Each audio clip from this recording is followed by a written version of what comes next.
Cette semaine, c'est la rentrée des galeries. Et une des actualités fortes de la semaine à Paris, c'est l'exposition consacrée à la galerie Daniel Templon de Jitish Kalat.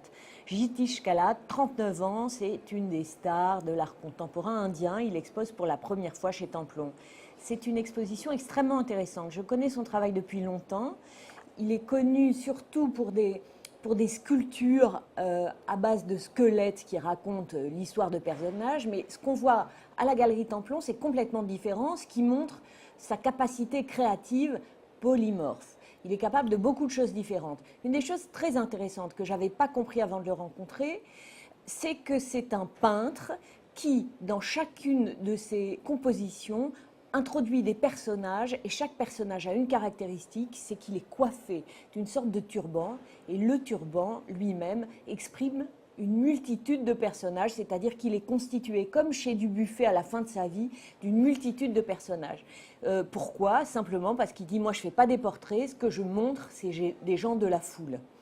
Et ça, c'est intéressant parce qu'on ne le comprend pas si on ne le sait pas d'avance. Et il y a toute une série de fresques, de compositions chez Templon qui montrent ces personnages dans des compositions qui sont des assemblages de situations, de souvenirs comme ça. C'est assez fascinant. Par ailleurs, dans la petite galerie en face de chez Templon, qui appartient aussi à Templon, il a fait une installation qui est remarquable, qui est extrêmement onirique et qui consiste en une sorte de brume colorée qui tombe dans l'espace et avec elle tombent des lettres. Sont projetées à travers la brume des espèces un message qui est en fait une lettre qui a été envoyée par Gandhi à Hitler pour lui dire qu'il devait réfléchir à ce qu'il était en train de faire. Et cette lettre, elle est aujourd'hui exposée dans la petite maison de Gandhi où il a un peu séjourné à Bombay.